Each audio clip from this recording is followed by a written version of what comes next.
Hello, everyone, and welcome to the first session of this new series, Incredible Minds. I'm James B. Barbieri, Program Coordinator here at the Party Center, and I will be your host for the next few weeks. As a host, I'm here to help you throughout the course. For any issues, just let me know in the chat. Just very briefly, a quick reminder to make sure your microphone is muted to ensure good quality audio, but we do welcome you, of course, to turn on your cameras. The chat will be open throughout the call, so please feel free to use it to share your thoughts and ideas with the rest of the group. And of course, this session is recorded for archival purposes and for you all. We should get the link to this in a few days. In the next 3 weeks, we will be looking at the mind, not necessarily the human mind, but the mind that we might find in nature. We will be exploring the plant intelligence with Paco Calvo in this session. We'll be looking at the mind of bees as individuals and as a collective with Lars Chitka. We will inquire the intelligence of cells and the role of bioelectricity in our body with Michael Levin. We will be questioning whether there is something uniquely special about the human mind with Julia Mossbridge. We will then be studying how the decision-making abilities of slime molds may be used to promote a science for and by the people by Audrey Dusautour. And finally, we will question the position and emergence of the mind in the cosmos with Matthew David Segal. But today to start, we have Paco Calvo with his presentation entitled Planta Sapiens, the Incredible Minds of Plants. Paco Calvo is a professor of philosophy of science and principal investigator of the Minimal Intelligence Laboratory at the University of Murcia in Spain. His research interests range broadly within the cognitive sciences, with a special emphasis on plant intelligence, ecological psychology, and embodied cognitive science, robotics, and AI. He uses time-lapse photography to explore perception, action, and learning in plants. His scientific articles have appeared in Annals of Botany, Biochemical and Biophysical Research Communications, Frontiers in Neurorobotics, Frontiers in Robotics and AI, Journal of the Royal Society, Plant, Cell, and Environment, Plant Signaling and Behavior, Science Reports, and Trends in Plant Science, amongst other journals. He is the co-author with Natalie Lawrence of Planta Sapiens. And with that, I'll pass it over to you, Paco. Welcome. Well, thank you. Thank you, James. Thank you, Eleanor. And actually, okay, let me share my screen. Okay, hold on a sec. Okay, now you can see my presentation, right? Okay, yeah, I was gonna say thank you, all of you, because I mean, I know it's a Saturday evening, okay? I don't know, depending on your time zone, it's kind of early evening for me here in Spain. And I'm pretty sure you will have better things to do. We all have, it's been a long week, okay, a working week. It's been a long week. So it's always a pleasure to see that there is some interest to do some, share some brainstorming and have a conversation about plants, right? So yeah, let me put this. Okay, you see my full screen, right? Yes. Yeah, actually, from James, from your presentation of the overall program that you have, I've got to say that this is actually it's amazing. It's pretty ambitious, which is ambitious in the positive sense. So I mean, you're gonna go all the way to the cosmos. I heard in the very last talk, right? Right. So that's pretty good, because that's actually gonna give us a chance to realize and to explore things under the different light. I would like to think that there is of course, a common theme, a thread that we can pull and take us, from one Saturday to the next. I would like to think that this talk, or you attendants or people here now, will be able to see the connection as you move into the program to other materials, right? For one thing, if you see, I picked from the very title of your program, the word incredible. So definitely, plants' minds are incredible, right? But to me, what's even more incredible is how short-sighted we are and how incredibly obsessed with ourselves we are. We humans are far too obsessed with our doings, the stuff we are good at.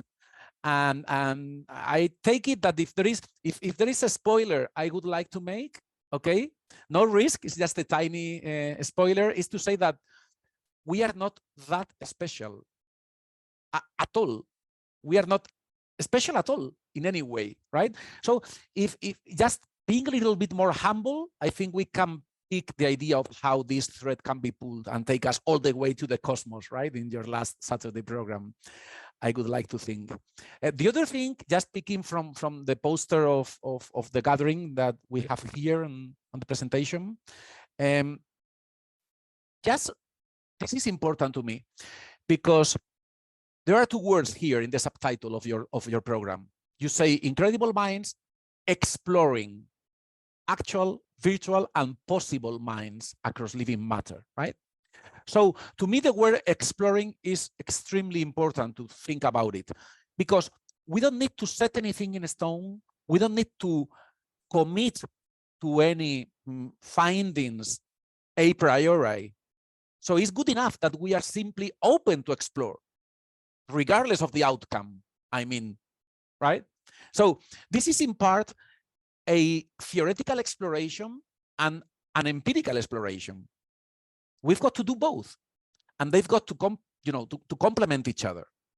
So people might think, oh, am I ready? Am I ready to buy the message that the minds of plants are incredible? I don't want to convey that message as in you've got to believe me. I'm simply happy that we are open enough to explore it wherever it takes us, right? And so that's sort of the overall caveat that with which I would like to get started, like bear that in mind. And with that being said, I think, when I say that we are not that special, I mean it to, in a very radical form.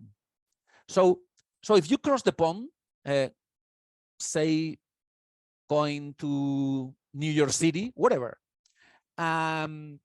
it's easy for you to, you don't even think about it. You know you will get jet lagged, right?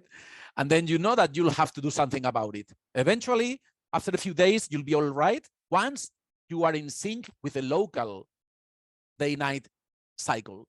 So it will take some time. For some people, it takes longer. Some other people, it's easier to just go to the new local time zone. And it's not such a big deal. But even if we don't think that we are that special, I'm sure that if someone flew across the pond with their pet, imagine you have your pet, you take your cat or your dog in your flight.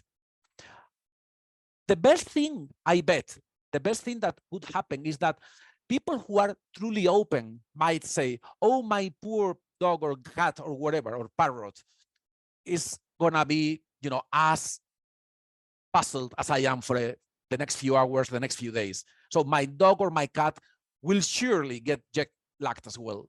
Because, we were both in Spain, we were both in Italy, we were both in London, and we both crossed the pond.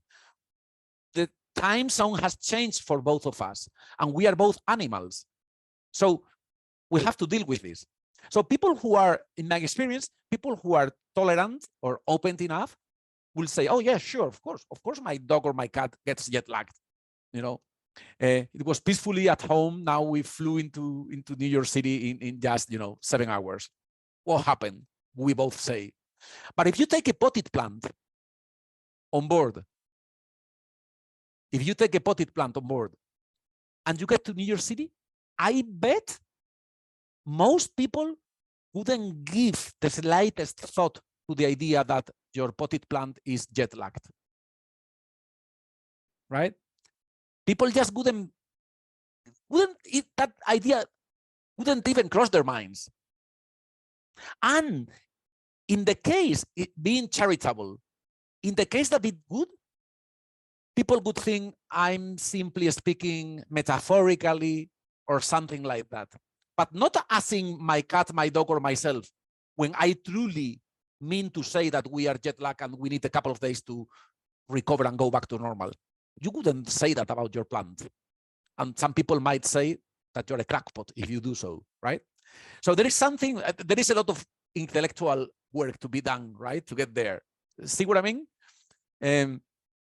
So just pick this idea of what, I'm concerned about the very notion of being sapient.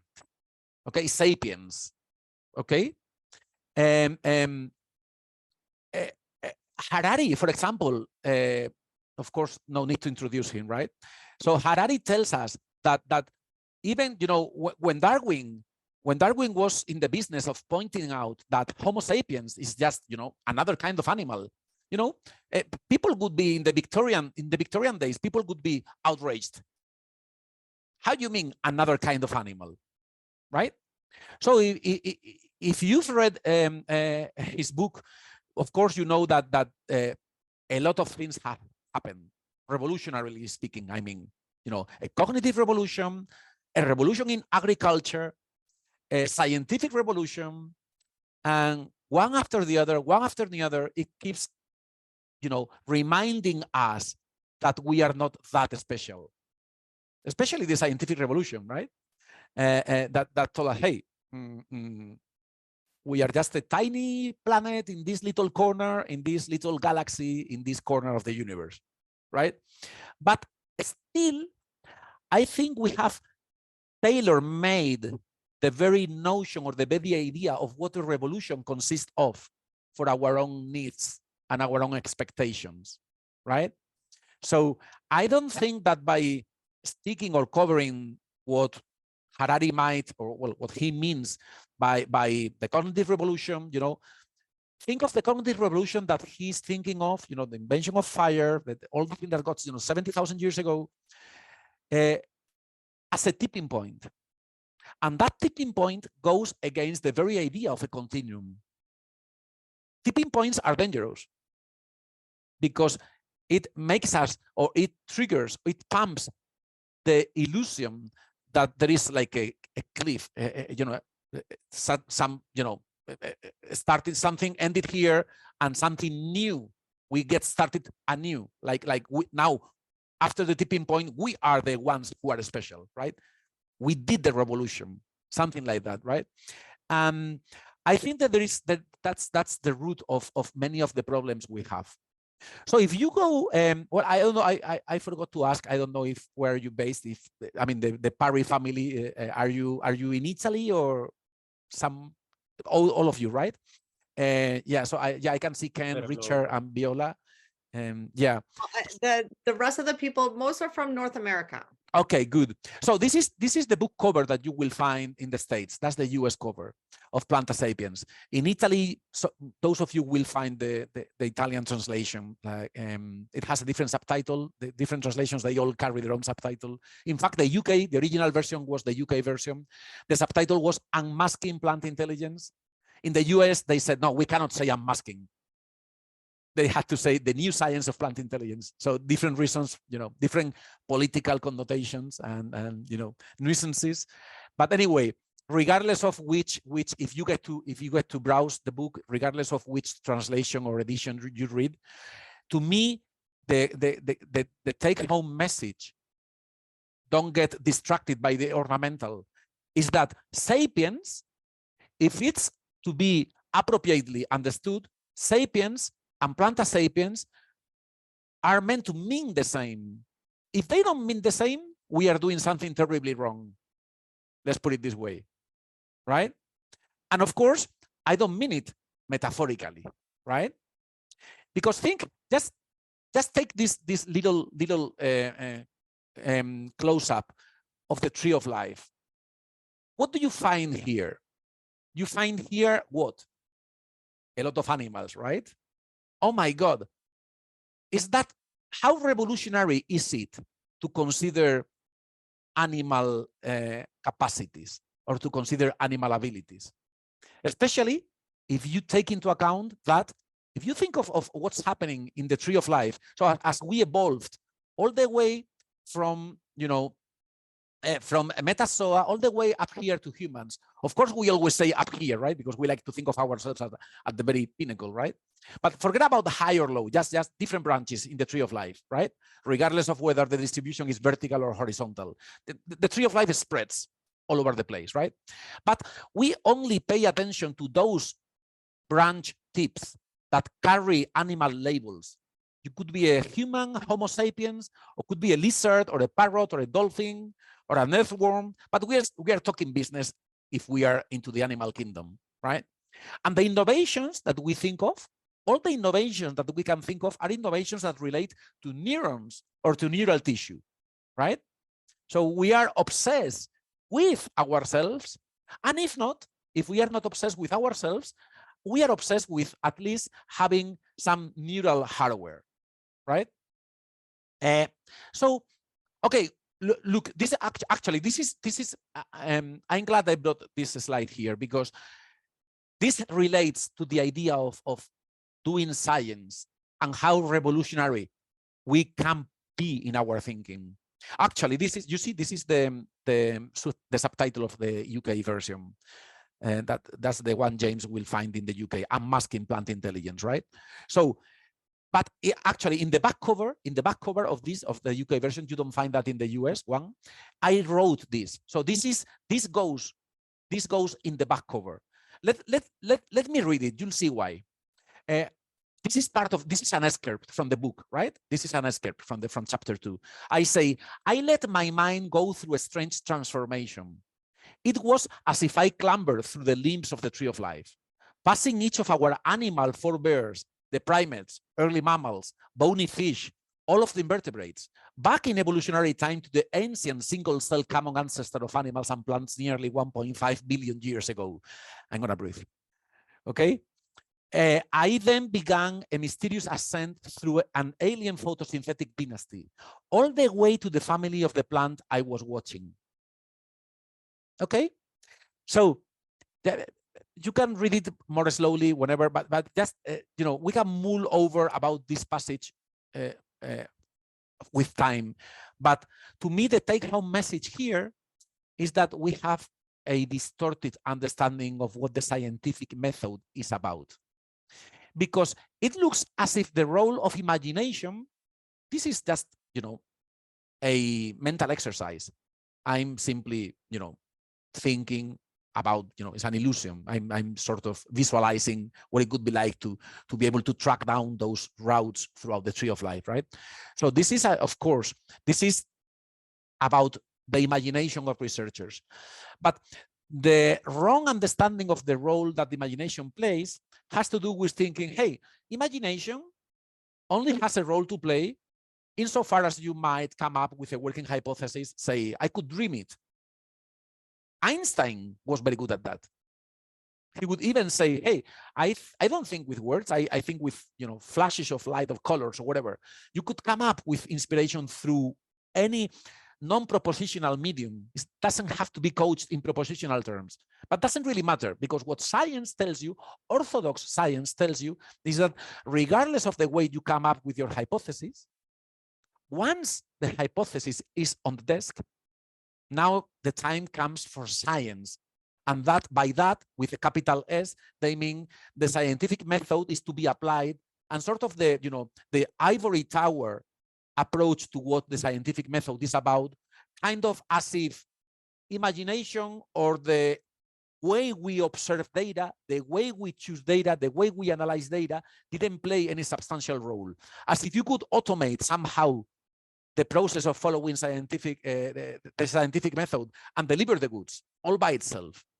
And you cannot do that. Imagination is part and parcel of the scientific method, right? So it's part of and parcel of the scientific method. That's a very important point, because otherwise you might be thinking of this excerpt as, you know, as a passage of, you know, as a literary effort to convey the idea as a matter of a style, literary style. But no, we mean something else. Okay, so let's see what happens when you open up and enlarge the picture. So now, all these things you saw here, oh, wow, look at all these tiny branches. Wow, all these guys around. Now, all those guys are simply this, just a tiny branch. So in this tiny tip of the branch, you've got to stick in all the stuff you saw before. And now this opens up into a way richer landscape of possibilities, of evolutionary possibilities. So organisms in the tree of life have got to deal with, as they say, shit happens. And they've got to deal with whichever contingencies are impinging upon them and come up with solutions. And those solutions might take many different forms.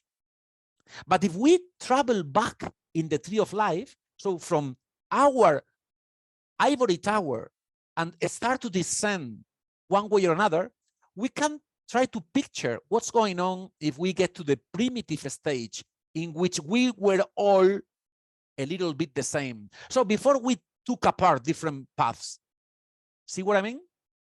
And if you do that, if you mull over at the level of common evolution before those divergences kicked off, we see that there are a few events. One event, for example, was the endosymbiotic incorporation of mitochondria. So those primitive cells were able to have the factory to produce energy. But then here came a split, a fork. And in this fork, contingently, because things happen one way or another, some organisms incorporated something else, the chloroplasts. And then they were able to say, hey, I can sit back and relax, as in, I don't need to go shopping the way you animals do. I do photosynthesis. I can be sessile. I can be rooted. Now, there is a naive way of understanding what being rooted means. Because many people say, hey, if you are rooted, you can afford to be stupid. You take life as it comes. But if you are in the moving business, hey, you've got to be careful. You've got to watch out, to hunt, not to be hunted, to go shopping, blah, blah, blah, right? So it looks as if locomotion was the name of the game. Even to the point in which, to many people nowadays, bacteria are cognitive, are sentient. You know why? Because they locomote, and you appreciate their locomotion and see them as closer to us, right? But that doesn't happen in our case, because in the case of plants, because we don't see them locomoting. We see them sitting, stupidly put, some people say. And then it looks as if you could jettison something that was handy, something that came handy during common evolution. It gets shed because you don't need it anymore. But think about it. Evolution is conservative. So when things work, you don't usually get rid of them. Point one. And point two, hey, I don't locomote, but that doesn't mean that I'm stuck. Being rooted, being sessile, doesn't mean you're still or stuck. It means that we need to use different tools to appreciate their behavior. So that's, for example, one of the reasons in our lab that we have to do time-lapse photography. We speed them up. We take a picture, say, every minute. You assemble the footage. Oh, wow. Now you can see what they are doing. Now, once you appreciate plant life, plant behavior along those lines, then you might say, okay, maybe this fork wasn't that relevant because this fork only tells that I go shopping, you don't do your shopping, but you still have to reach out for sunlight. If you're a vine, you still have to twine around a host tree to get it up in the canopy and do photosynthesis, right? So not locomoting doesn't mean that you are not doing anything. It means that you are doing other things. And if we are not that special, we locomoting animals, we should once and for all learn that lesson, right? So yeah, so that's one part of the equation. Okay, so I think of that quote I mentioned before, like okay, visualizing myself as traveling backwards in the tree of life. Okay, now let's do a different exercise. And this is an exercise that actually I wasn't doing in the book. This is not in the book itself. This is some thought I came with more recently. And I thought, hey, why don't we travel not to the past, but to the future in the tree of life. Rather than tracing things back to that early stages of common evolution, why don't we think of what's gonna come next? Right. So the reason for that, this is an article, a target article that I published with my colleague. He's a postdoctoral fellow here at the Minimal Intelligence Lab, Miguel Segundo, the first author of this paper. We published this target article in Animal Sentience. Okay, Animal Sentience, the name of the journal. Okay, and this is open. I mean, you can access it. It's open access. If you see. Can you see now? I think we lost. You can see the journal or the PowerPoint? The journal. The journal, yeah. Okay, good. So now you see the what it says article thread. Okay, good. So this is the target article. Okay, and look what we say. The title of the paper is Plant Sentience. So point number 1, question mark. So we are questioning. We are raising the very question. Okay. Remember, we don't want anyone to sign a blank check. So we are raising the very question. Are plants sentient? Of course, I have my ideas, and I will tell you what those ideas are. But we can simply phrase the question interrogatively, right? And then you see, this is just the first leg of commentaries that have just been published. You can see what people are telling us. You'll see from the very titles of the papers that many people are just picking on terminological issues like, hey, language matters. Okay, like, hey, for example, when you say, our kids, human kids, do play in the garden, but the kids of animals, they don't play, they interact or whatever, but you don't say they play. Or sometimes we say, hey, the bacteria is swimming up a sugar gradient, or is avoiding these nauseous stimuli, but you wouldn't say is performing decision making. So we have some labels, some terminology that we are very proud of it, and we want to keep it to ourselves. And we have issues with those terminological and semantic barriers, like, hey, don't use all those terms, verbs, adjectives, or whatever across the board. Let's retain something for us. Why? Because we think we're special, right? But let me bring your attention to one special commentary, which is this one by a crew of skeptics. These are radical skeptics of our work. Actually, they will not know it because I'm pretty sure they won't even read the book, but I do thank them in the acknowledgements of Planta Sapiens. You will see what this means when you understand. I can say this here because they've put it in print. So they have published in the past that the research we are doing shouldn't get published or shouldn't get funding by funding agencies. So skepticism gets to the stage in which people say, oh, positions I disagree with should be banned, shouldn't allow to enter the public debate. Right? So that's amazing, isn't it? But anyway, here to me, what's important is that their paper, their commentary on our target, you see the title, is called Plants Lack the Functional Neurotransmitters and Signaling Pathways Required for Sentience in Animals. Isn't it funny? Oh, sure. I mean, they lack the ones that are required for sentience in animals. Well, I would be more shocked if they said, they lack the ones required for sentience in plants.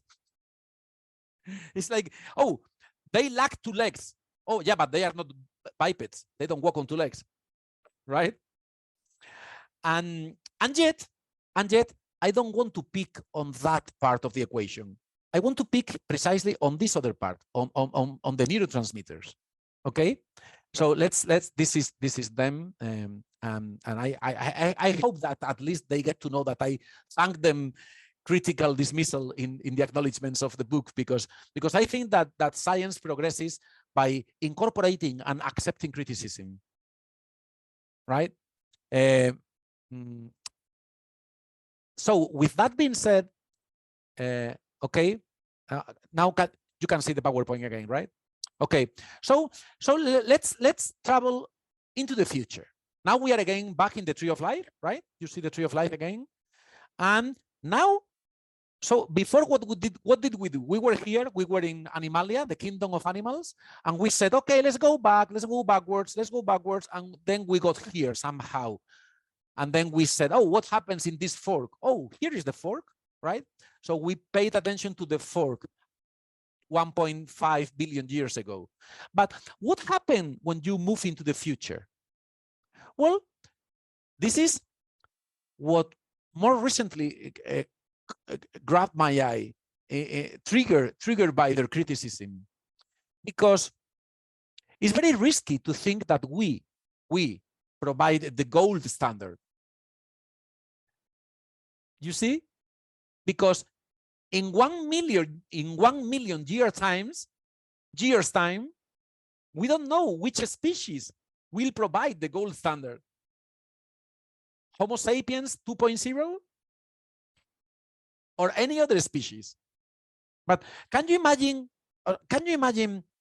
Okay, let's travel into the future, right? So we are 1 million years into the future, 200,000 years, whatever. And you have this new species that has evolved these traits, these patterns of connectivity in their neural tissue or whatever. And they are damn smart. They are damn smart, right? And of course, they think they are special. And of course, they think themselves provide the gold rule, the gold standard. When they look into the mirror, they say, oh my God, we are so beautiful.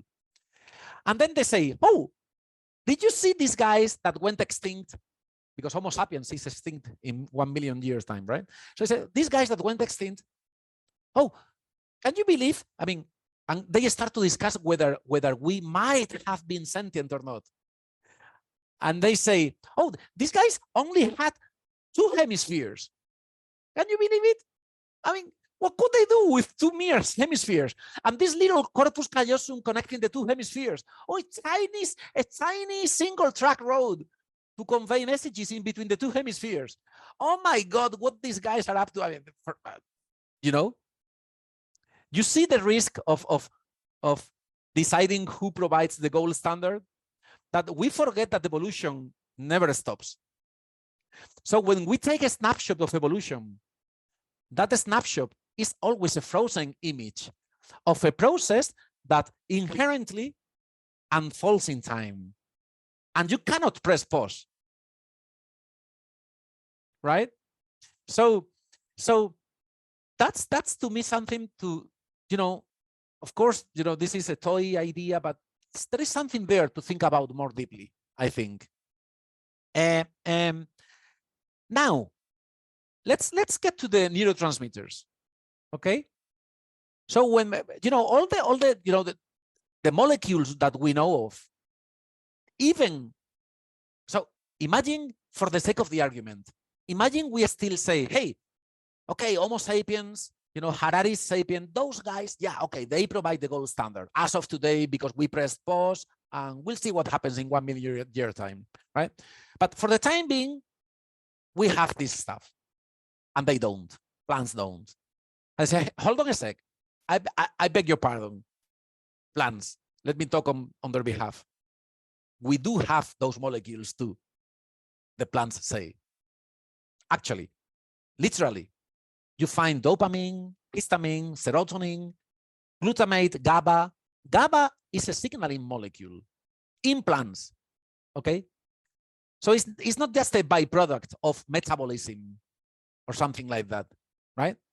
Glutamate. Oh, you know what happens with glutamate? Well, it certainly eases electrical communication, systemic communication throughout the plant tissue. Okay, so that's a signaling role and has a reason. Remember, plants were rooted, they were sessile, right? And we said, hey, being sessile doesn't mean that you're stupid. It means that you need to do things differently. But if there is a munching caterpillar eating my leaf, I want to convey that message to other parts of my plant body. An early warning message, early alert, to take preemptive measures ahead of time before it's too late. Because the munching caterpillar is starting here, but you know, I have a lot of plant surface. I might be able to do something about the rest of my plant body. So there is a clear need to integrate informational channels. And we know that many of the molecules that we find in animals are also found in plants, and they have this role. Check this out. Okay, I'll play it twice so that you can see what, well, I'm gonna let you just so that you don't miss the footage. You will see here at the bottom, a caterpillar starting to munch this leaf, okay? You'll see. You see the caterpillar? Okay, I'm gonna play the game. Now you'll see the caterpillar munching onto the grass, onto the leaf, right? Okay, so that plant has been genetically engineered to flash, to light up, okay? The spread of the calcium wave spread. So this calcium wave spreads triggered by the glutamate, and that allows for the plant to convey electrically signals to put this defensive machinery in place, right? To put up a defensive response against this attack, okay? So if you are starting, you see how it spreads? Okay, now watch the footage on the right. You see the amount of glutamate at the right? Okay, this is where the cut has been done with a pair of scissors. So there is some damage, could be a caterpillar, could be a pair of scissors.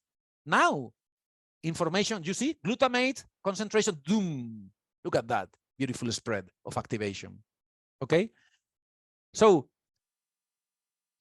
I don't need to be an animal to have the urge, the need to convey messages throughout my body.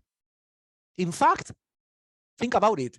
If you are rooted, the more the reasons you have to be able to transmit information throughout your plant body, because you can't flee. I cannot shake it off. At least, if this leaf is going to be eaten, I can tell to the other, hey guys, watch out, caterpillar on its way. See what I mean? But more importantly, remember, the same molecules. So this is not metaphorical. We are not trading in metaphors, right?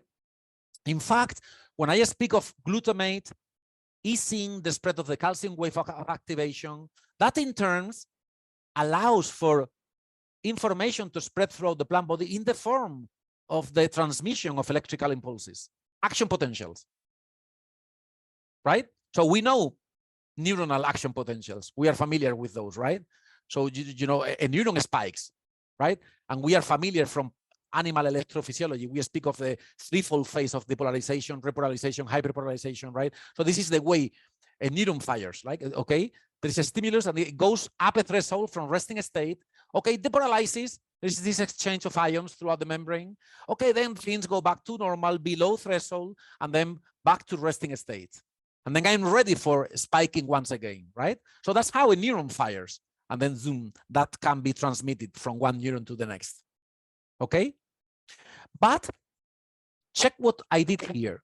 I showed you the electrophysiological profile, the threefold phase of depolarization, repolarization, hyperpolarization, but I didn't add any values to the axis. So I didn't say this is a resting state of minus 70 millivolts. So like a neuronal resting state, a neuron resting state, right? Value. I didn't say this is milliseconds. We simply know that things take time. So for these three phases to be accomplished, it takes some time. Of course, we've got to be fast. We are the fast and furious, right? So we need to do things fast. Okay, I'm sure that will be, you know, milliseconds. Here we have that resting state, but again, those are contingencies, facts of life, of evolution, right?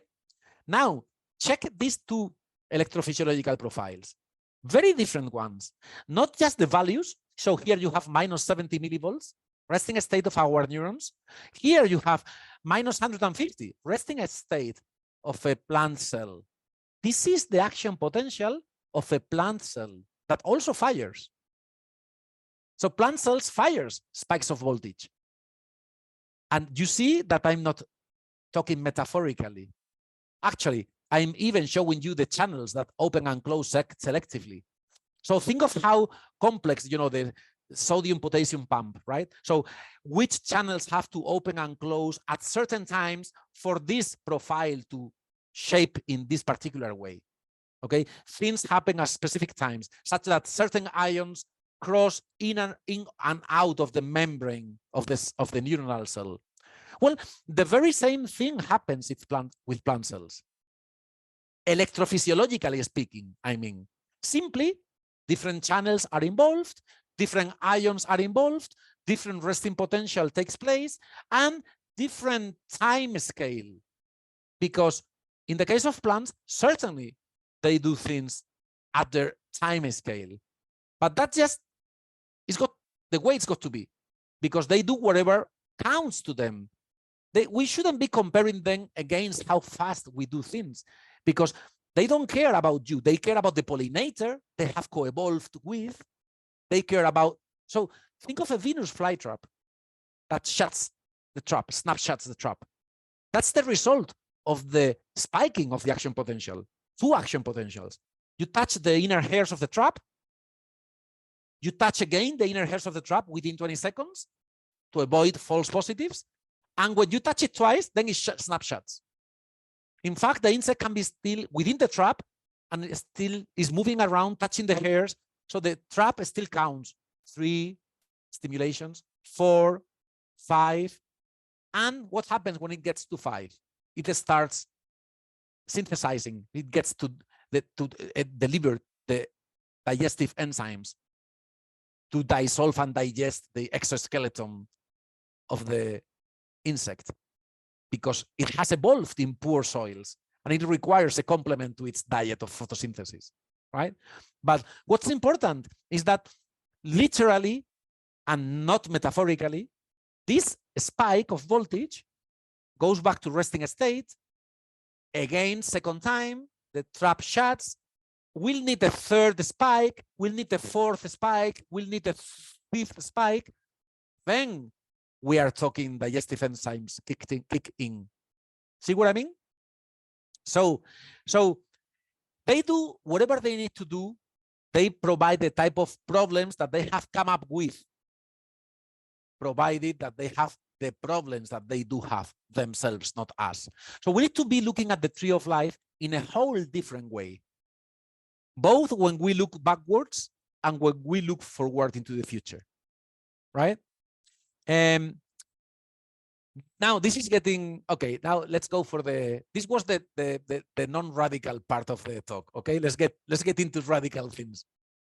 Now that you have in mind the idea of a plant cell firing spikes of voltage, as in the very same way animal neurons fire spikes of voltage, let's think about what happens when you anesthetize a creature, an organism, sentience, okay?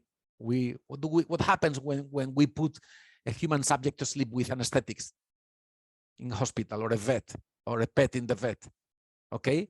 It loses consciousness so that we can, can undergo some surgical operation, whatever.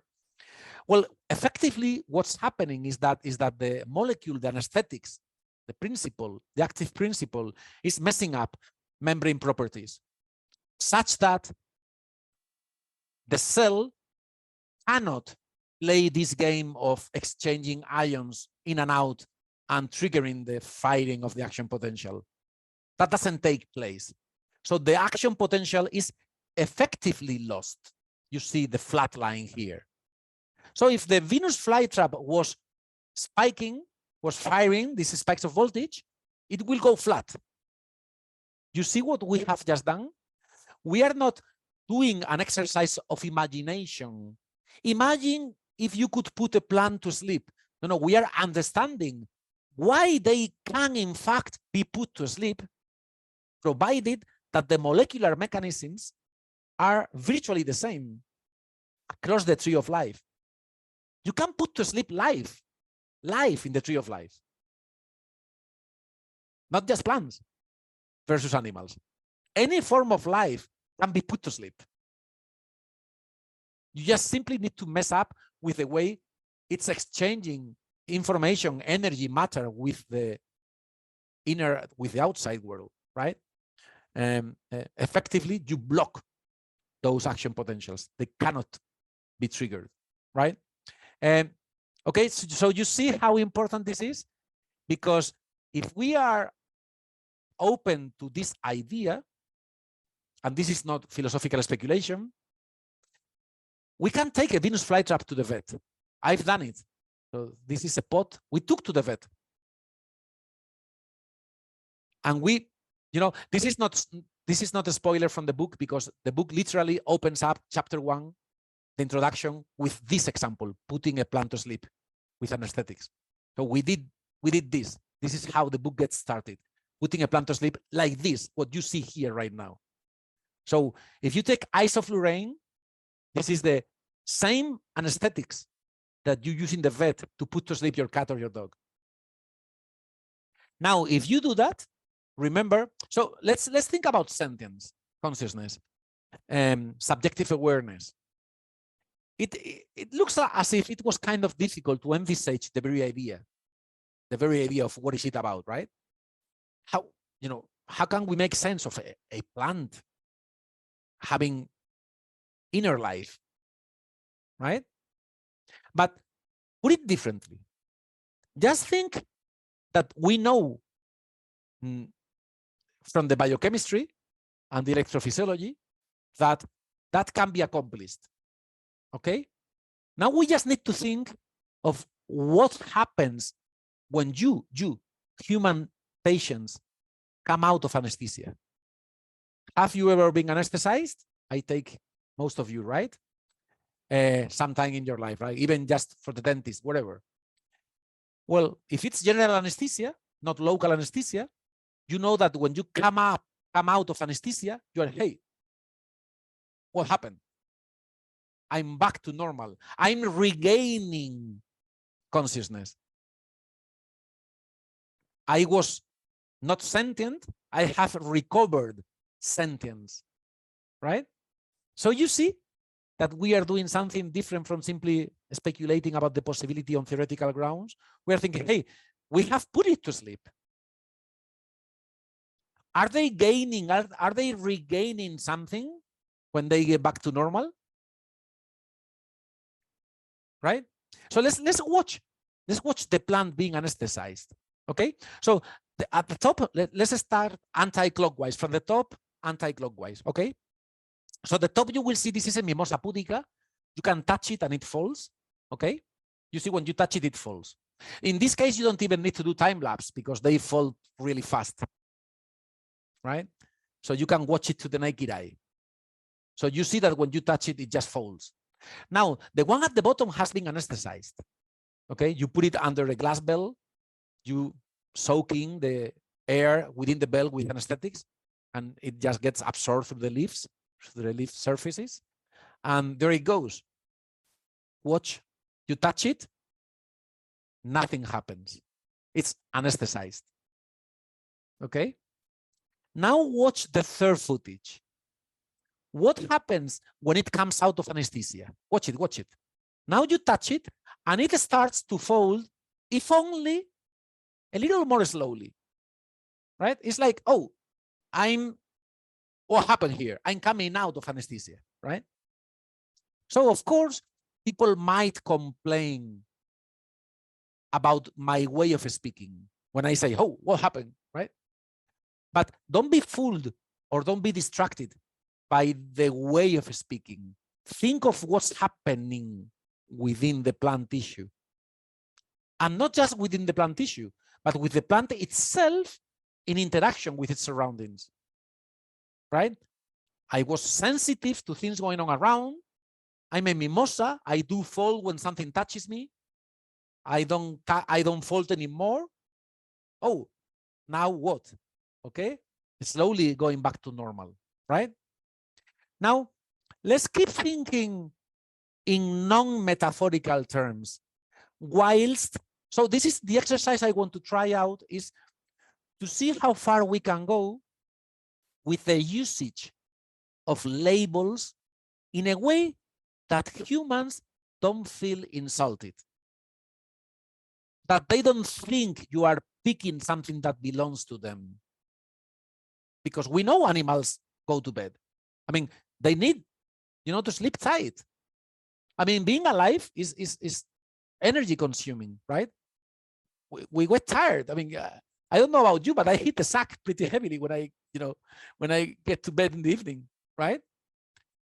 Today is Saturday. I mean, it's been a long week. Well, has it been a long week for other forms of life? Do they feel the urge to hit the sack? Right? So think that when we are speaking of sleep, we are speaking of, for example, things like DNA repair. Doing things takes its toll. And sleeping tight is very much needed. You perform many, many things, including DNA repair, including memory consolidation. That's why you tell to your kids at home, don't stay late last night before the exam. It's better to sleep rather than keep revising your notes. When you're sleeping, things are happening, right? If we again think of these ideas in the context of the whole tree of life, we need to do the same thing we did before. Move out of that tiny branch, which is the animal kingdom, because we thought the animal kingdom was huge. And then when we zoomed back, we saw that it was a tiny branch, and the tree of life was way bigger and more complex, right? So we know, for example, the role that melatonin plays in easing sleep in the animal kingdom, not in humans. I know some of you, even if you don't acknowledge it now because this is being recorded, some people will say, oh, yeah, sure. I bought some melatonin tablets the other day because I couldn't sleep, and and then you go to the pharmacy and get some melatonin tablets. Oh, I crossed the pond. I had to go to New York City, and I had to take some melatonin because I had a meeting the next day, and I was really, So we know the effect of melatonin, and we even try to get out of jet lag by using melatonin.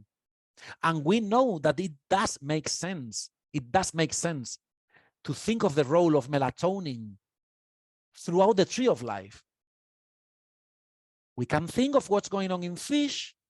We can think of what's going on in mammals, all mammals, not just primates. But in fish, you don't need to have a neocortex. And the possibility, phylogenetically speaking, that things go wider, of course, takes the form of studying the role of melatonin in worms, C. elegans, in Drosophila, in many other species, right? So again, this is science. So let's do the science. Let's do the science without prejudice, but also without apology.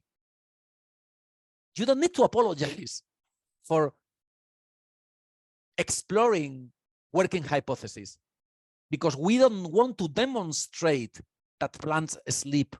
We simply want to find out whether they do. See what I mean? If you do that, we know, in fact, that melatonin has a critical role in plants. By the way, in case some of you don't know, plants biosynthesize their own melatonin. Okay, so we thought it was an animal business. In fact, it was discovered, melatonin, in the pineal gland of bovine cattle in the 50s. And we thought it was a mammalian thing, right? We mammals have it. You know what happened in 1995? That when the molecule was discovered in plants, they couldn't recognize it. You see how far theoretical indoctrination and observations being theory laden go, that when you are seeing the molecule, you don't recognize it being melatonin because it's not expected to be synthesized by green tissue. We thought it's something that belonged to us, right? Remember, we are not that special, right? And now, of course, we know a lot, but it took 7 years or 8 years from 1995 to 2004, I seem to recall, 9 years, for the scientific community to establish the scientific fact that plants biosynthesize melatonin. And yet, they wanted to stick to the label. So they decided that the melatonin being synthesized by plants had to carry the prefix phyto. So they call it phytomelatonin, right? Isn't it amazing how much weight, load a word carry? But no, just add the prefix. We want to distinguish their melatonin from ours, right? So, but again, this is important because even when we get to see all these things, so even when you get to say this long list, I won't go through it, but you can read it, right?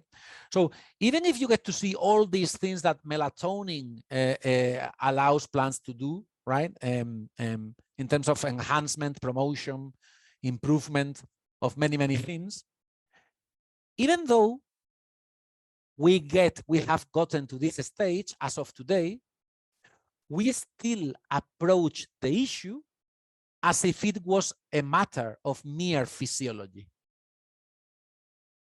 This long list is a list about plant physiological facts. So it doesn't get to the heart of the matter, the heart of the question we are trying to answer, to raise the question we are trying to raise. We'll see what the answer is, but just the phrasing of the very question, right? Which is, do plants, let me just go here. Do plants sleep? Okay. So we know, so this is a climbing bean. Most legumes fold their leaves at night. This is a nyctinastic pattern, they call it. So they fold their leaves at night, okay? We don't like to call this, going to bed or hitting the sack. But the fact is that melatonin gets increased. You can measure the concentration. There is a regular peak that takes place at a certain time that makes sense in the context of the day-night cycle. Being alive for plants also takes its toll. And plants, like animals, like fungi, like bacteria, like any form of life throughout the tree of life, requires some time off, right? And yet, you see, this is what we find. That one of the things I didn't mention this before, but at the Minimal Intelligence Lab here, what we do is I mentioned that we observe plant behavior, right? So we observe plant behavior through time-lapse footage. We speed them up and see what they are doing. But you can also insert a pair of electrodes and check those currents. So you can have a measurement of the electrical inner activity of the plant. Think about it. This might give you, for example, early warnings, the capacity to have early alerts. So this very gadget, we use it, we stick it into the stem of the climbing bean, for example, the legume. Imagine the plant is not wilting yet, but this being is suffering some form of stress, hydric stress, salt stress, jet lag, because of having an artificial photoperiod in this greenhouse, in this high-tech greenhouse, and not natural sunlight, for the sake of pumping yield, optimizing production. And yet, the stress that we are inducing to the plant doesn't become obvious to the naked eye.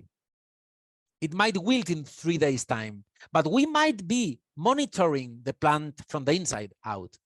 And if we are able to interpret those electrophysiological patterns, we might be able to identify them and say, hey, this plant is going through some sort of miserable stage in her life, right? Then you can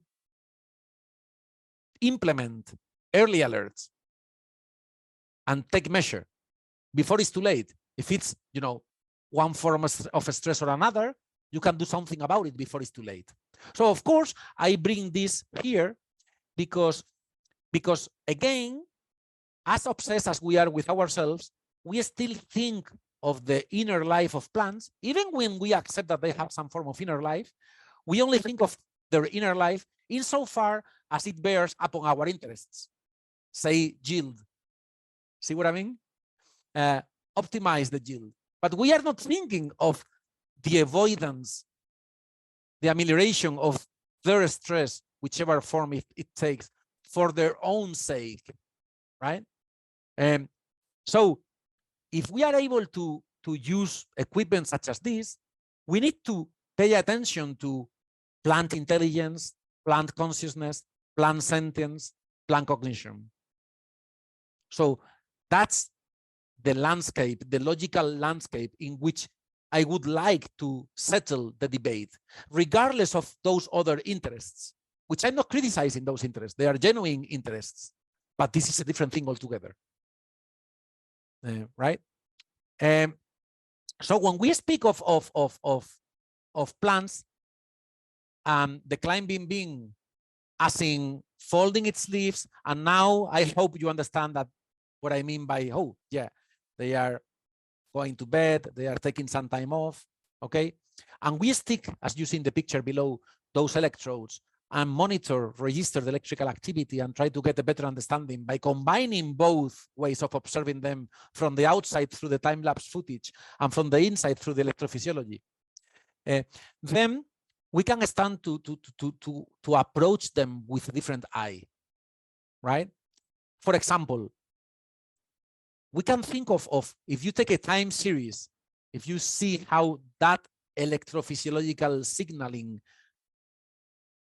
changes, this flow of information changes throughout time, a time series, you can apply the very same tools that researchers apply in cognitive neuroscience.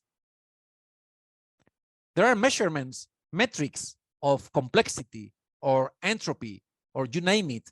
There are many tools that mathematicians and computer scientists and computer biologists use in the lab to say, hey, we can see whether this metric in terms of complexity correlates or can be used as a marker of consciousness, as a marker of sentience in animals. I'm not saying that's correct. Oh, watch out. All I'm saying is that if that is, methodologically speaking, a possibility worth exploring in the case of animals, it is a possibility worth exploring in other kingdoms, regardless of the outcome. So I'm just talking about the very possibility of exploring which other tools we can use. See what I mean? Right? So I don't know how we are doing in terms of time. I don't want to bore you. What time is it? What time is it now? It's just 5 minutes past the hour. Okay.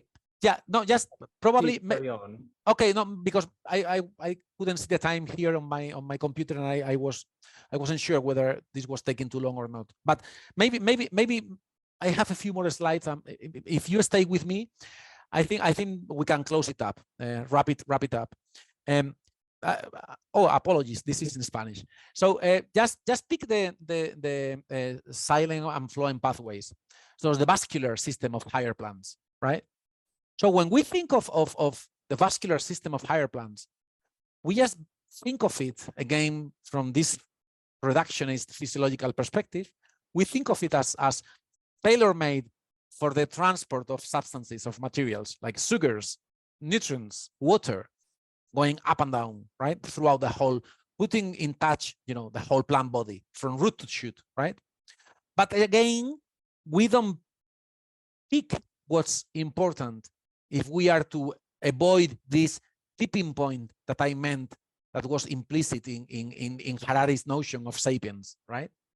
So if we want to use a different notion of sapiens that applies across the board in the tree of life, we have to go beyond the study of physiological systems. So all those systems you see on the screen animal physiological systems, of course they have a counterpart in plant systems. Of course you can think of, hey, you know, what does gas exchange consist of in animals and plants? How do we all assimilate energy? What does it take to move things around the body? Circulatory system, nervous system, right? So remember about the fork in the tree of life. Simply, all that is happening here is that plants are resorting to a more decentralized schema to deliver the type of goods they need to deliver, right? But that doesn't mean that, functionally speaking, there is a higher level in which we are all sharing something. Remember that criticism that remember the commentary on our target article said they don't have the neurotransmitters required for animal sentience. I said, for God's sake, of course not. I don't want to have what you need. I want to have what I need. Right?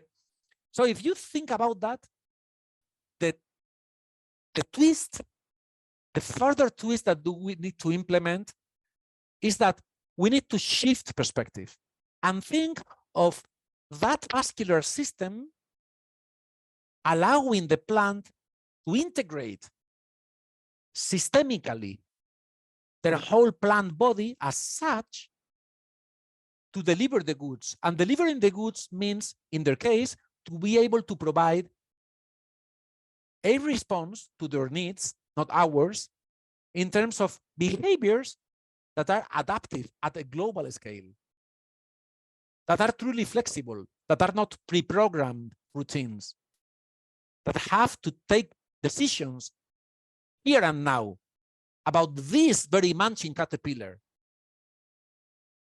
not just pre-programmed reflexes or things like that, right?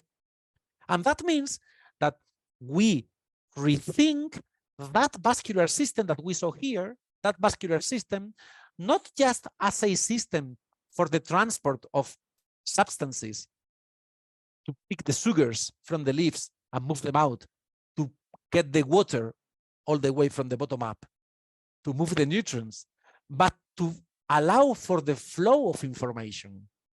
So to understand the plant as an information processing system. Now we are doing cognitive science, right? Again, please bear in mind that I am not committing myself or trying to convince you of any result as in achieving one goal or interpreting the data that we might gather one way or another. I'm simply talking about the framing of the questions that will allow us to take research questions to the bench and envisage the possibility of testing empirical hypotheses, whichever way they go, to falsify them, to refute them, or to confirm them, because this is science. They are all open empirical questions in the case of all of us, not just plants, right? Now, one final thought, because there is some resistance in some quarters that has to do, and I understand it, okay? I understand this type of resistance, but I think I have a proposal of a way out of this sort of conundrum. And this has to do with the fact that it's more difficult for us to come to terms with the idea of plants being sentient or plants being intelligent, because we can't quite picture where that intelligence might reside within their body, being so decentralized as we said they are, right?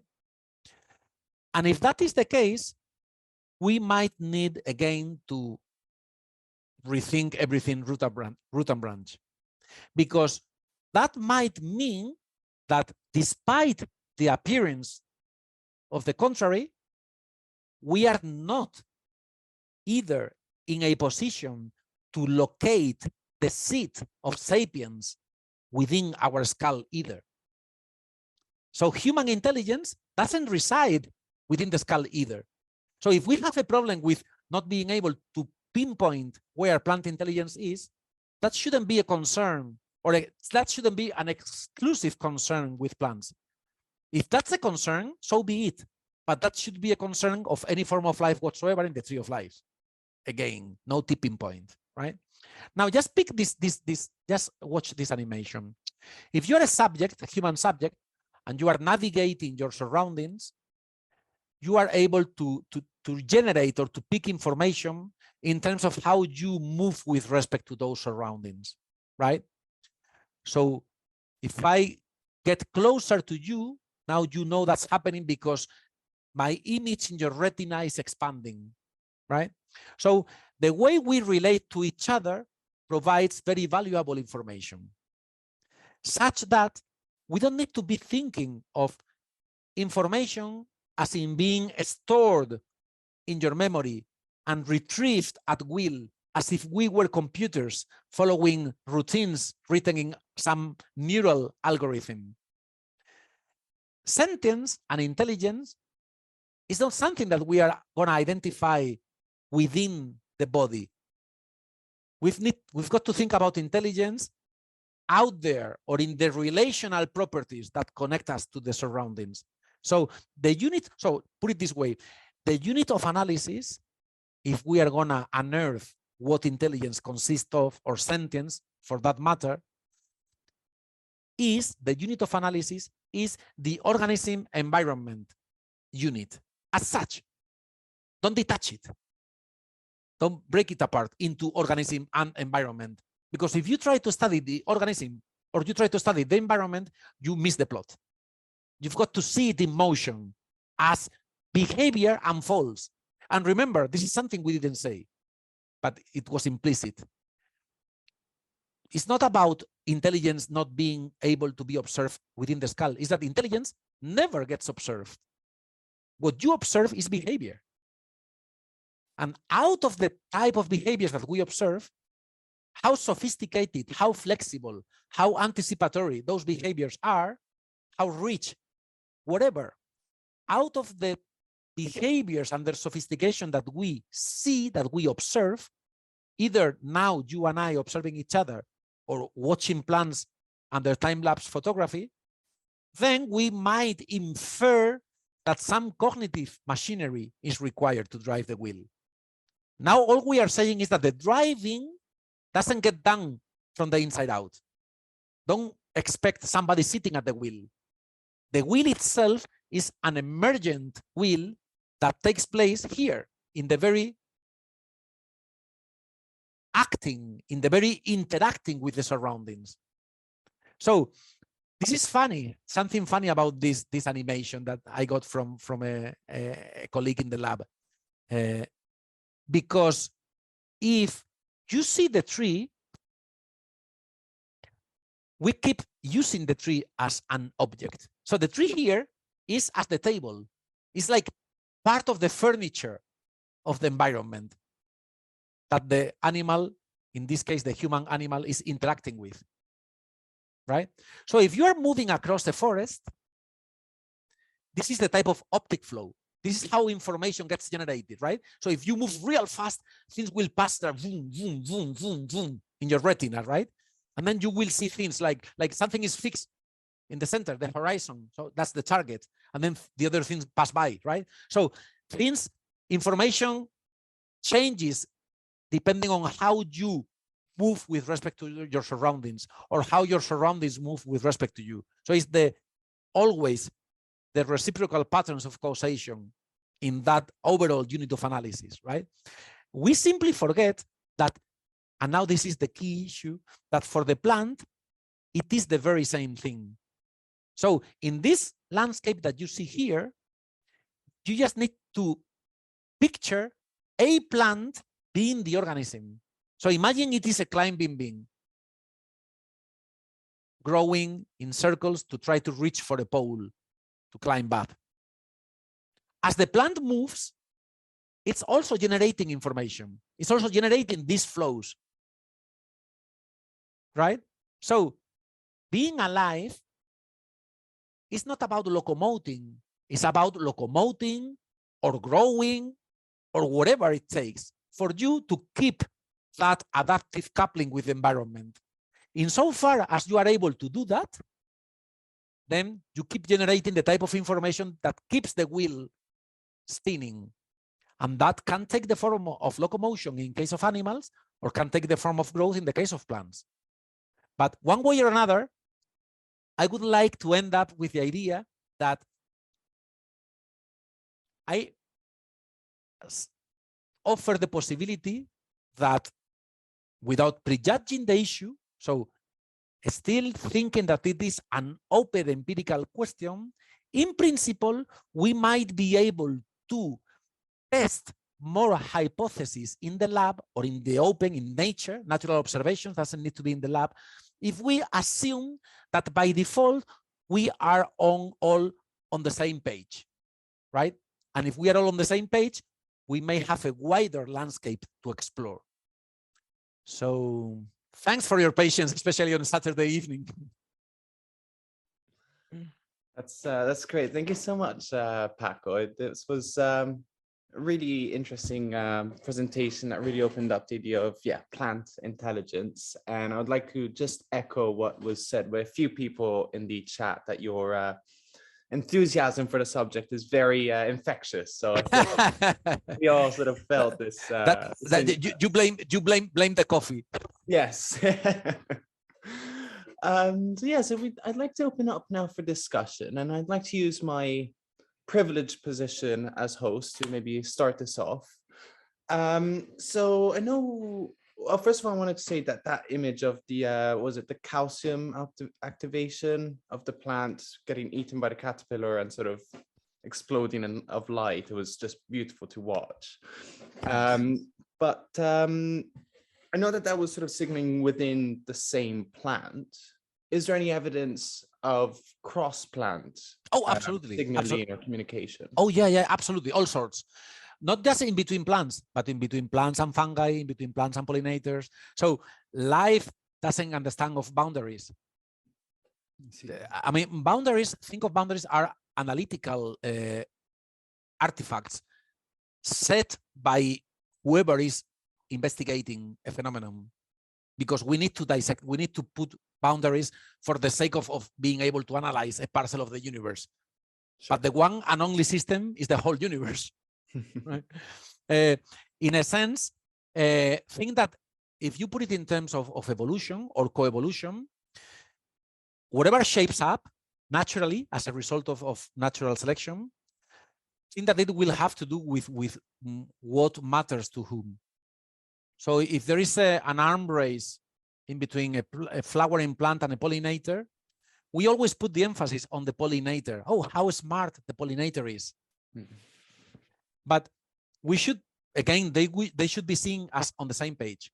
So the flowering plant is playing this game and is evolving these traits to lure the pollinator into getting there. The same happens with fungi. But in the very basic case of in-between plants, there is all sorts of communication going on in terms of VOX, volatile organic compounds, airborne molecules. They actually, sometimes they trigger defensive measures, like, hey, telling other trees that, you know, herbivores are around so that they can trigger their defensive measures ahead of time before it's too late. Sometimes you have plants that if there is this munching caterpillar, they secrete these substances to taste disgustingly, and the caterpillar turns a cannibal. They stop eating the leaf and start munching on fellow caterpillars. So you kill two birds with one stone, because the caterpillar, of course, you get rid of some of them, the one being eaten, but also of the one eating it because it's stuffed. So yeah, nature plays all sorts of tricks, but certainly communication is the name of the game. Life has got to, you know, chit chat nonstop. Great, interesting. So for example, if we take a forest, I'm assuming there's like a big web of communication going on between these plants. So sort of taking an environmental perspective, if we, you know, deforestation, we take we cut down, we burn a big chunk of a forest. As we do. As we do. What happens to those plants? Like, apart from the fact that of the environmental impact and what it does to the planet, but what does it do to the forest itself? The damage is huge. It's huge because we tend to think of the plants as individuals. We don't have the perspective of the ecosystem as such. On the other hand, we are, especially if we are plant blind, which we are doubly plant blind as we think of what's happening below ground. So we don't pay much attention to what's happening below ground. We just think of the crown of the tree or whatever. So first, the crown of the tree is half of the tree.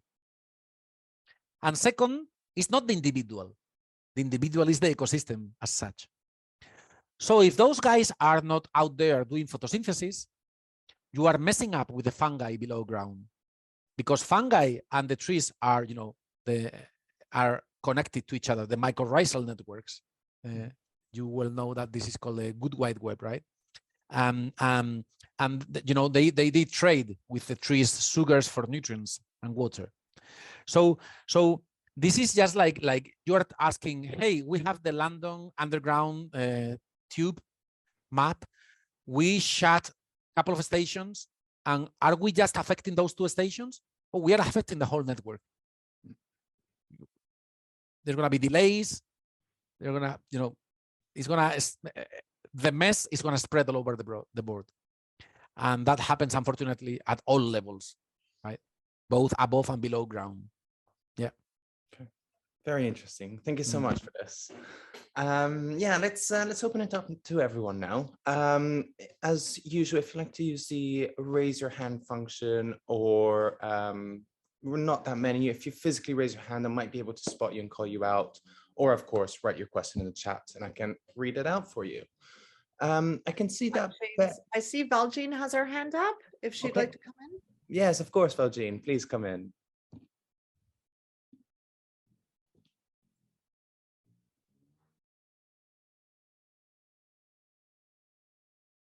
I cannot, no, she's muted. I think she's trying to figure out how to unmute. Okay.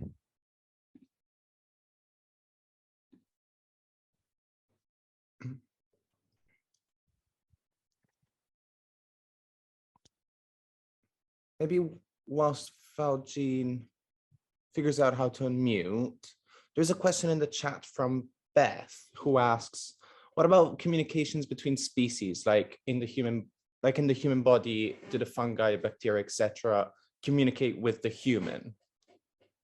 Is there anything to that? Okay, so let's so first we have again a cartoon understanding of who is the individual. As that, if we think of the holobiont, so even for a human as such, no, we forget about the gut. No, we remember gut feeling, and we forget about all the microbiome and how it's affecting subcortical and cortical activity in our heads. So we think that our thoughts are our thoughts, as if they belong to the Homo sapiens. But whatever comes up here belongs to the holobiont that this basket of cells incorporates. So I have way more cells that are non-human in my body than human cells. The different issue is the size of those cells, right? But in terms of numbers, so point number one, let's think of holobionts and not as if there was a Homo sapiens and then bacteria and there, right? But just to bring it closer to her question, I forgot. Beth, was it Beth? To Beth's question. Sometimes, and this is also important, even though we are sensitive to plants, are aware of them and want to look after them or take care of them, and are not, or are trying to cure ourselves from this plant blindness that we suffer from, we might be still be treating them insofar as they relate to us. And we end up not forgetting the key message that I started with, that we are not that special.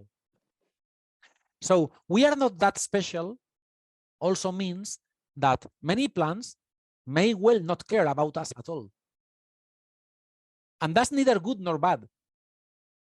It's a contingent fact that has to do with what their daily routines are about, right? So life is very different if you are a potted plant, a garden plant, like here in Mallorca, through the window, or a wild plant in true wilderness. And not just that, not the spatial location, but the time of the day, the time of the year, the stress you've been going through in your life, the developmental stage. So all that's part of the equation to any form of life whatsoever, right? So there is not a response, a formula to respond, because we shouldn't have it, because it's by necessity, it's got to be context dependent, right? See what I mean? So we've got to respond it on a one-to-one basis. That's what I mean to say. That you couldn't go to a, you know, in the book, there is, if you get to read it, you'll see that in some of the early chapters, I pick on the idea of the damage that taxonomy does, nomenclature. So we could be too obsessed with classifications, because by classifying individuals into baskets, by putting them into baskets, we have an idea of understanding. But we forget that two guys in the same basket will do different things if they stay in different places or they are in the developmental stage. So it's not the fact that they share something as in terms of their genome, is what is it that they are facing on a daily basis, right? So that question will need to be answered by the local person dealing with that form of life once that person has trained her eye to be able to appreciate the doings of that other form of life. So it has to do with the training we have to go through to appreciate the popping up of those patterns of behavior. Great. Thank you. And thank you, Beth, for your question. I believe LG now is unmuted. Yes. Would you like to come in? Yeah, thanks. I just wanted to tell you about an experiment a few years ago at Harari, where a plant was hooked up to an electrode and an amplifier, and we were told not to cough or sneeze, or the green sensor light would turn to red. And somebody outside the door was talking loudly, and of course the red light came on. But it was an amazing experience for about 30 minutes listening to the sound, and it was not dissonant. It might not have been music that we traditionally recognize, notes and 12-tonal system, but it certainly was a very pleasant sound. Yeah, but I wouldn't like to disappoint you, but there is a catch here. Okay, the catch has to do with the programming, with the software. So certainly there is electrical activity. You saw that in the slides. Certainly you can measure that electrical activity, but the output in the form of a light or music or whatever, that's not part of the activity of the plant itself.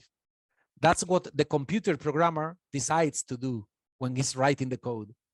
So imagine I hook up the plant with the electrodes to this amplifier, as you said, and I simply change that program that delivers the notes, and simply I make a binary output.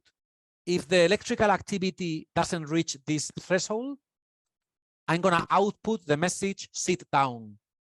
If the electrical activity output goes past this threshold, I'm gonna output stand up. You will find that depending on the electrical activity, as a result of the information or the stimulus, the mechanosensitive stimulation to the plant, you will find the speaker saying stand up or sit down. And that doesn't mean that the plant is telling you to stand up or sit down, of course. So it's a game of make-believe. So we have to distinguish in between the electrophysiological activity of the plant itself and the games we can play with software. See what I mean? Yes. Is it a question of vibrations? Oh, the mechanosensory. So of course we know that we can stimulate them mechanically. So of course the surface of the plant body itself is going to be very sensitive, and in fact is very sensitive to those waves. So pressure waves, the same as electromagnetic waves, the same. So the plant is the whole surface of the plant is like an antenna receiving waves, and it's going to be very sensitive to that. A different issue is how we interpret the electrical activity being transmitted as the plant receives those patterns of stimulation. Yeah. Okay. Yeah. Oh, but thank you for such a wonderful presentation today. Just there's oh. enlarges awareness tremendously. Thank you. Oh, thank you. Thank you. Thank you, Valjean. Good to see you. Thanks. Next, I'd like to invite Alan in. How are you doing? Hi, thank you. Paco, thank you. Hi. I've got a very sort of general question to do with evolution. I'm aware of very credible scientists that really say there must be other mechanisms involved other than random mutation giving an advantage and survival of the fittest.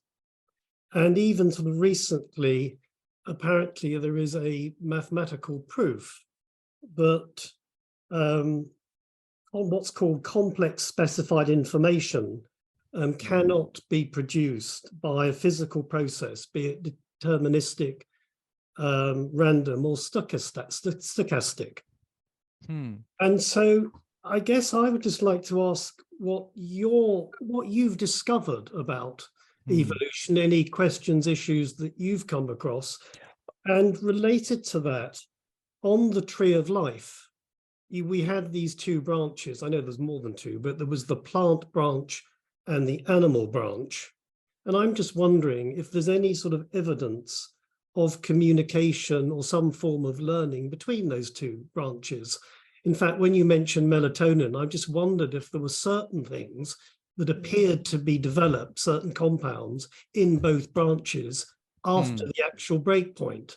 Because if that was the case, I think that would be pretty interesting. Yeah, thanks. So yeah, very interesting. Actually, as to the first question, well, I cannot say that I cannot report anything that I've discovered because I haven't done any research in that field, so I couldn't report on results. The only thing I can say is that, of course, the cartoon received view of evolution and natural selection that we get from textbooks is that it's a cartoon understanding, right? Of course, things are way more cumbersome. So when we speak about this, it's a lot of hand waving.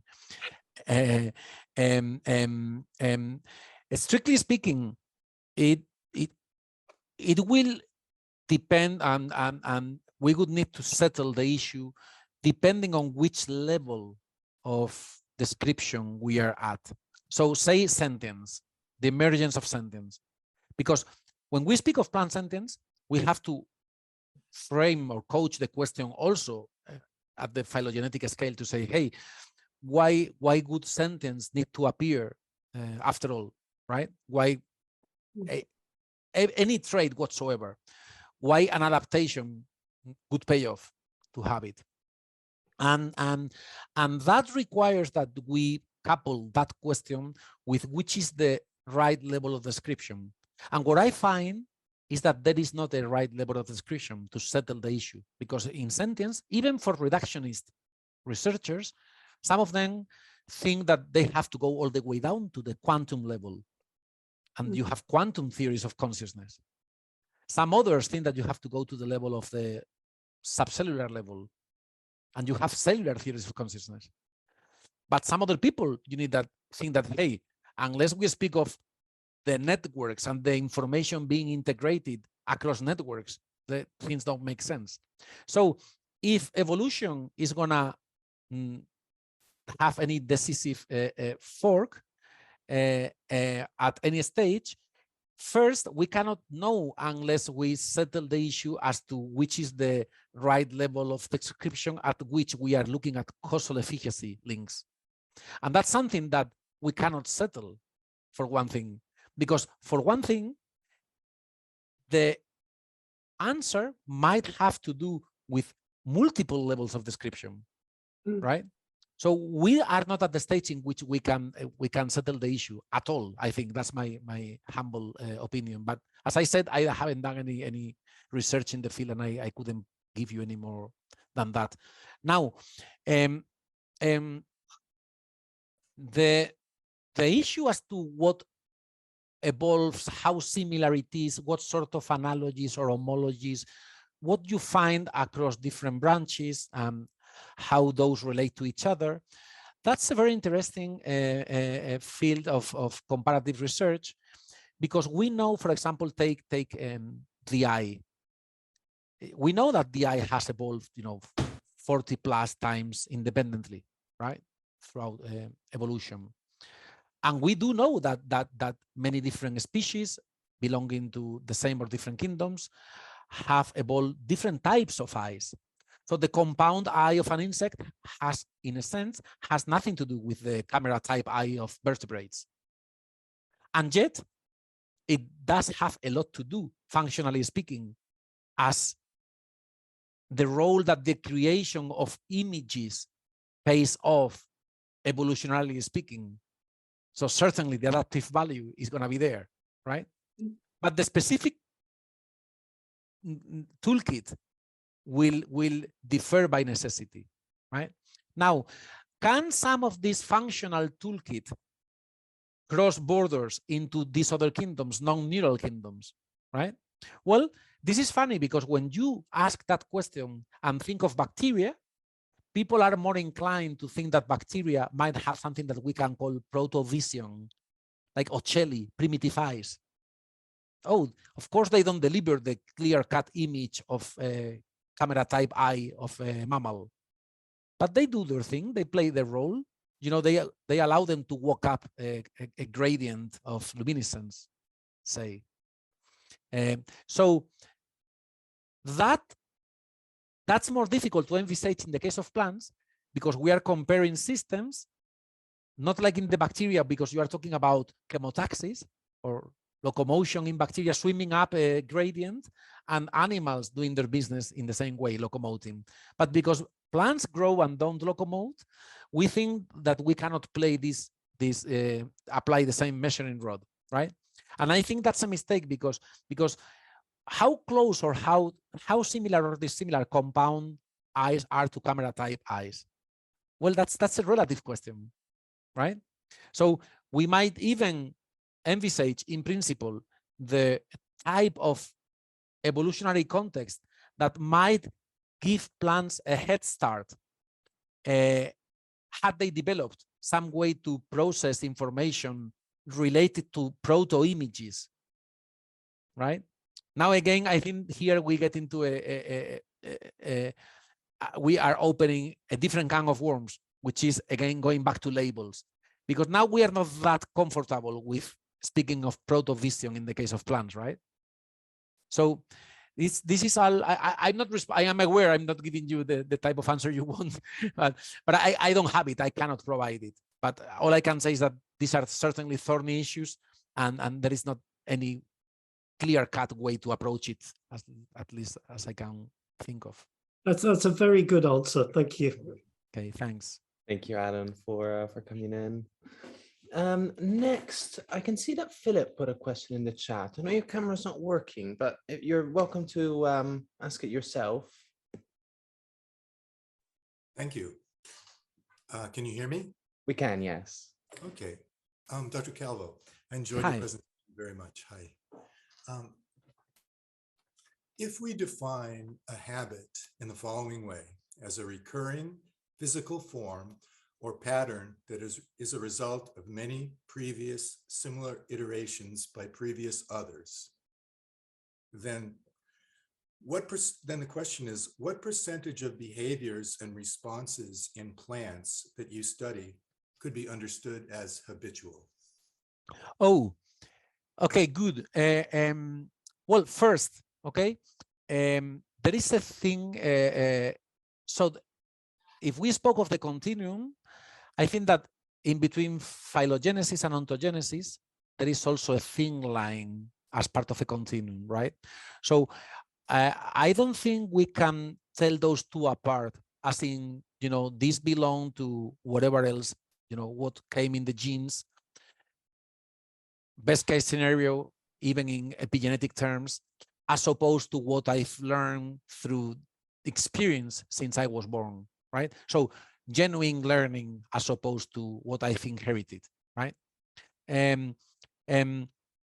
I would like to think that some of the behavioral patterns that we identify, that we've seen in plant life, and we by default interpret them as mere adaptations, are way more cumbersome than they look like. But we haven't yet developed the tools to approach them in this other way. And I'm thinking here of the, the very specific case of habituation and learning in plants, right? Take evolving that. Because we might be seeing that the plant is doing this or that, and we say, of course, these plants, track the sun. Great, just an adaptation. Came coded in their genes. Those that track the sun in the past flowered and passed their genes. Those that didn't went extinct. End of the story. So if we want to go beyond that understanding that any behavioral pattern that we might observe ends up being just a mere adaptation, I think we need to oil or to think very carefully about which other tools we can bring to not to study or not to analyze the data that we have, but to gather different data. That's what I mean to say. That I think that we are still missing the behaviors, that we don't, I'm not in the process of discussing the behaviors that we have identified. I think we have identified very few behaviors, in fact, because we are not looking at the problem in the right sort of way. That's what I mean to say. But if I may, you showed us a graph of a response, a spike type response in your graph of a plant, right? Yeah. That responded. Yeah. Or you gave us the example of the Venus flytrap. Would you Yeah. say those two behavior patterns are habitual, or is there some other mechanism at work, you think? Oh, so in that case, of course, well, first, when we put the emphasis, or I've put the emphasis for the purpose of the talk in that, for the sake of illustration, but of course, many other things are going on. It's not that that electrophysiology here is what drives the wheel. You could, I mean, there is a lot of hormonal, hormone-based activity, which is critical, is crucial. So this was just for the sake of illustration. Okay, that's one thing. But on top of that, take the example of mimosa folding its leaves when you touch it. And of course, we know there is an action potential implicated. Okay, there is a spike of voltage, and then there is an efflux and efflux of water into the cells. They inflate and deflate, and allows the motor cells, allows them to go rigid or not, and then the folding takes place or the unfolding takes place, right? So that's regulated in part through those mechanisms. Now, to me, what's important is that we can test, if we don't fall prey of this reductionist prejudice, the possibility, regardless of whether the mechanism itself requires things other than electrophysiological means, whether, for example, there is genuine learning in the form of habituation, right? So take a mimosa. Mimosa, by the way, is the plant that has been studied for longer time, like centuries. It was the first plant that naturalist observers prior to Darwin, they realized that it could get habituated throughout their life, throughout their own experience. So you could take a mimosa pot. I retell this story in one chapter in the book about, it was taken in this cart pulled with horses to the market in Paris, and the plant, the shaking on the cobblestones on the way to Paris, eventually they stop folding because they habituate to the folding. They know it's not a herbivore anymore. Now, of course, you've got to discard alternative hypotheses. Okay, so it wouldn't be learning, proper learning, if it was simply if you would explain that it doesn't fold anymore because it's exhausted. So if there is motor exhaustion, or if there is sensory fatigue, those things would prevent you from reaching the conclusion that there was genuine learning in the form of, however primitive, in the form of habituation, right?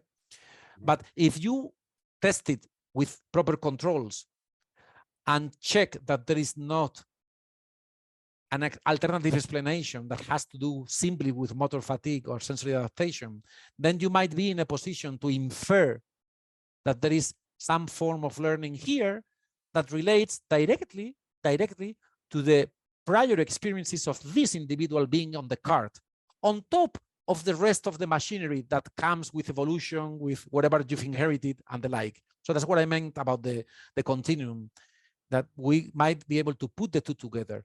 But I'm not undermining or downgrading the role that these other things play, by no means. I'm simply saying that we can likewise focus and study the role that these other things might play. Again, with all the caution.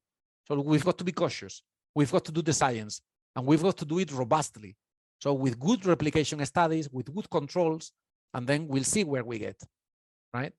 Yeah, but I wasn't talking about simply reductionist, habitual things. I think when a human being acts, even if it's a creative display, it's based on a lot of underlying habits, right? The way neurons fire in the brain, the way the eyes work to focus, all of these things are, there's a foundation of habitual behavior, even for creative things. So I'm not saying habit is something, a mere habit. I'm talking about it as being Oh, I see what you mean. Anyway, thank you for your answer. I see what you mean. Yeah, thanks. Thank you, Philip. Next, I'd like to invite Richard. Hi, Richard. I'm just unmuting. Thank you very much. I had to miss a little bit of what you were saying, Paco, but hi. What I loved about your talk, the part that I have heard, is how passionate you are, and at the same time respectful and deeply modest. I think that's beautiful and a real example to all of us. I'm a poet. I'm not a scientist, but I'm particularly interested in trees. Okay. In the 1970s, I wrote a long chant poem about the tree and the spirit of the tree, and it's become a whole project in Italy called the Albero, Progetto Albero, the Albero project. Okay. And one of the things that I've come across recently, and I'm sure I've just come across it as an amateur, is this amazing book and the work of this guy, Peter. So I just wondered if you had anything to tell us about group activities of plants. What really impressed me about this book, and the way I found it so absolutely beautiful and inspiring, is the way that whole forests, as I've understood it, have a kind of collective intelligence mechanism for defense and everything else. Have you any further thoughts on group activity? Thanks for your question. Actually, let me say first of all, because of what you mentioned at the very beginning, it is true. Having a constructive or modest attitude has to do, I think we should all have it in terms of understanding how science works, because science is a collective activity. And there is not a single mind or a single lab that can deliver the goods. And we need, this is something funny, because many times when I'm teaching to my undergrad course class, and I go through other theories or other approaches, theoretical approaches, schools of thought, and sometimes a student goes, "Hey, but I thought you were an activist, or you were an ecological psychologist, or you." So they want to. How are you talking about this. I said, no, precisely the other way around. Precisely because you are an expert in this school or you come from this tradition, the more you need to consider alternative traditions, if only to discard them. But I cannot know if this is taking us somewhere if we are not understanding what are the weaknesses or not of the other schools. So we need to keep a plural understanding of this, right? So that's simply how it works. But anyway, getting to the heart of your question, I think that's a very interesting issue because we forget that collective intelligence is swarm intelligence. Take a flock of birds, school of fish. Those are the paradigmatic examples that we all have in mind when we think of swarm intelligence, collective intelligence. But we forget that there is not any form of intelligence whatsoever which is not collective. So there couldn't be, because of this reason we gave before about the lack of boundaries. So the exchange of energy and matter never ends. The whole system is a system. So this holistic understanding is something that many people misinterpret, especially in the orthodox mainstream science, mechanistic science, because they think, oh, holism cannot be correct because it doesn't allow you to pinpoint the nuts and bolts in the machinery, the gears. And that's a mistake, because it's not about a top-down understanding of unearthing the mechanisms, like opening up the tissue to see the cells, opening up the cells to see the molecules, opening up the molecules to see the atoms, and then now I have the basement of. No, it's got to be holistic. The approach has got to be holistic and combining the top-down with the bottom-up. So if you apply it to a system which is open and you keep the boundaries as separate as possible, then you realize that we are not different from that forest that you mentioned, that we are not different from that flock of birds that we could think of. And the same goes for the plant, the same goes for your gut. And when we say follow your gut or your gut feelings, we've got to think of it as a collective exercise of decision making. So could I throw something in there? Sure. Well, it seems to me that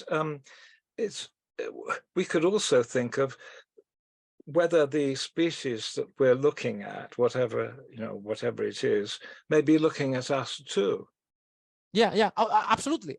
So we come to a kind of it's a dance. Sympathy and intraconnection, in the intraconnectivity of all life. Absolutely. So it's a dance.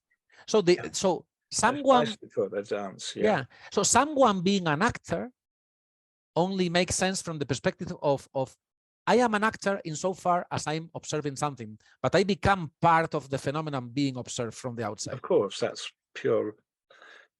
Yeah.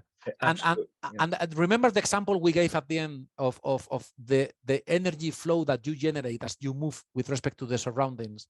So as I was walking close to the webcam, you see my face expanding in your retina.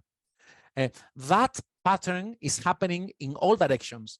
So if you have bacteria, fungi, roots, plants, an eagle, an earthworm, all these guys in this ecosystem, all the energy flows being created are entangled. In pretty much the way you find it in Merlin Sheldrakes, for example, entangled life. That's what entangled life is about, right? Well, apart from Rupert's work, this goes right back to the ancient Chinese and the notion of qi energy. So yeah. There is energy everywhere. Yeah. So energy flows. It all boils down. So that's why, going back or connecting to the previous comment when we were talking about the evolution of the eye, the independent evolution of the eye. Sometimes when people put the emphasis on optic flow, we like optic flow is a good example because visually speaking, is very easy to convey the idea, right? Optic flow. But it's not being optic what makes the flow interesting. It's any energy flow whatsoever.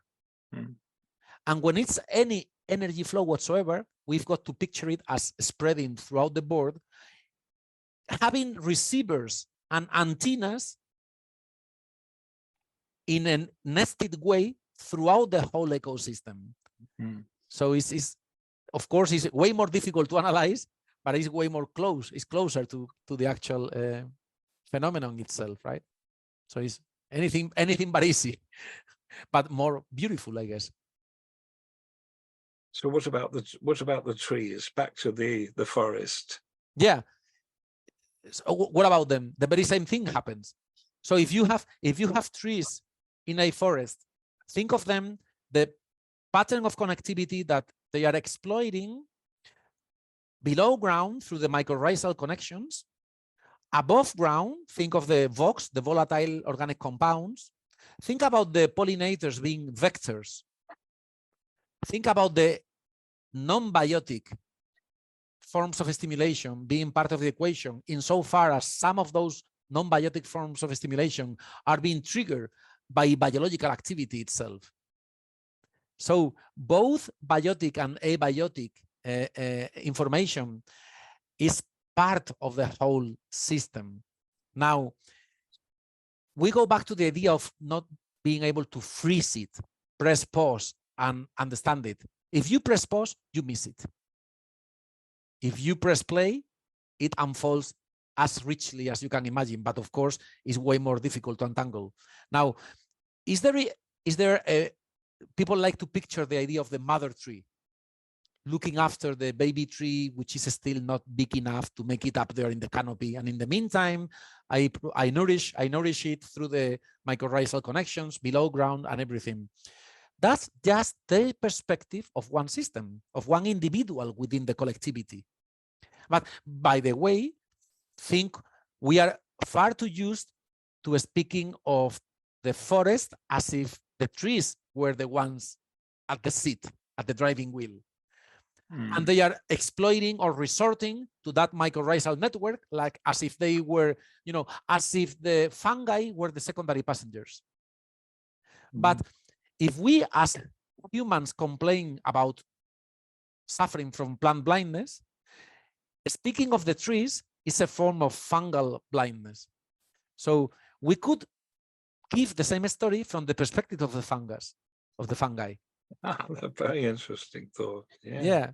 Yeah. We could turn the picture upside down. So you can pick any perspective whatsoever. What counts, what matters, is that we always remember that whatever you see is the byproduct of the perspective you have chosen. Then you need to move out and then see it from the other side. But from whichever side you see it is always an emergent, holistic, collective phenomenon. Thank you very much. That's very helpful. Thanks a lot. Thanks. And very exciting too. Well, thank you. Thank you. My thought about that is that we humans think of ourselves as the creators of morality. But if we think of, let's say, the coordinated activities of trees combined with fungi to support one another, there's a morality there. So perhaps we can look to the green world for this. Ezra Pound, the great American poet, said, "Learn of the green world, what shall be thy space?" Okay, thanks for that comment.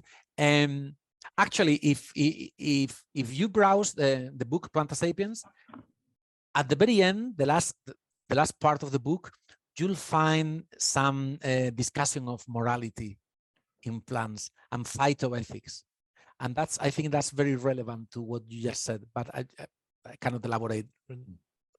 Brilliant. Yeah, but thanks. Thank you so much, Richard. Great to see you. So unfortunately, we are at the top of the hour, so I guess we should start closing. Apologies to those who had questions and didn't have the chance to answer them. But just going back to you, Paco, is there anything you would like to leave us with, something to conclude this session?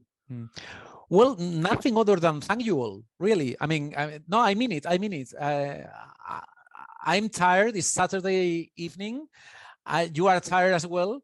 And it's refreshing to see that we all have this intellectual thirst, and that we are in a sense on the same page insofar as have that interest, regardless of whether we agree with each other or not. But it's great to be part of this conversation. So thank you all. Well, thank you. Thank you for tickling this curiosity that now we all have about the plant intelligence. And yes, thank you, of course, everyone who joined us today. Just before we go, I'd like to just to let you know that tomorrow you should all receive a link to Sutra, which is our internet forum where we will have a chance to discuss further on these topics amongst ourselves. All the speakers have access to this as well. If you'd like to put any papers, any other insights into your talk, but please do feel free to use it and let us know if you don't receive it. Thank you. And of course, we'd like to invite you all to tomorrow's session where we'll have Loris Chitka talking about the mind of the bee, which should be quite interesting. Until then, thank you again, Paco. Thank you again, everyone, and we'll see you again soon here. Okay. At the center. Cheers. Bye-bye. Bye.